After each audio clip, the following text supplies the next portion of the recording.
LH and FSH का ratio जो है दैट इज वेरी इंपॉर्टेंट। जिस भी लड़की के LH और FSH का रेशो है उसमें LH इंक्रीज आ रहा है एकदम से, तो देयर आर चांसेस क्या हो गया है, PCOD हो गया है, हो सकता है। Now what is the treatment for this? अब होता क्या है, जो एग सेल है ना, जो ओवम है, that is actually a cell which can reproduce, reproduction की सेल है। तो ये सेल जब फॉलिकल में पड़ी है तो फॉलिकल में पड़े पड़े डिवाइड होना स्टार्ट हो जाते हैं।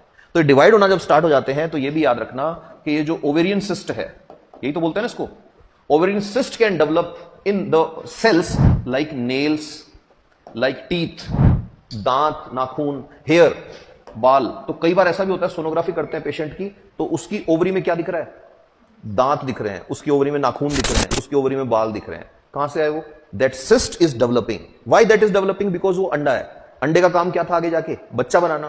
तो स्पर्म तो नहीं मिला उसको, but still it can divide in different cells. तो वो डिफरेंट सेल्स में बन रहा है वो, because they are what, genital cells, they are germ cells, they are capable to birth to different type of cells. So this is a basic idea of what, PCOD। You are getting it? तो ये pandemic का cases increase क्यों हो रहा है हर साल? सीधी सी बात है, लाइफस्टाइल। और सबसे बड़ा एक और फैक्टर इसके अंदर आया जो बहुत इंपॉर्टेंट है, वो क्या है कि I think all the girls are agree with one thing, कि लड़कियों में प्यूबर्टी की एज कम हो रही है। एग्री? शादी की एज हम बढ़ा रहे हैं। तो हो क्या रहा है कि लड़की को प्यूबर्टी हिट करने की एज तो हो गई अर्ली, और उसकी मैरिज की एज हो गई क्या, डिलेड। तो बीच में गैप बहुत इंक्रीज हो गया। ये गैप इंक्रीज हो गया, इसी वजह से आज PCOD बहुत बड़ा रीजन बन गया है। व्हाट? इनफर्टिलिटी। एक और चीज यहां पे याद रखना, अभी स्टडी चल रही है, माइक्रोप्लास्टिक प्रूव हो गया है। नंबर 2 इज पेस्टिसाइड्स, इनका भी इफेक्ट हो रहा है फीमेल बॉडी पे। Number 3 is stress. एक मैंने बता दिया था क्या, सोया प्रोडक्ट्स, जितने भी प्रोडक्ट्स आते हैं सोयाबीन वाले, और स्पेशली ये जो सॉसेस आते हैं डिफरेंट टाइप के।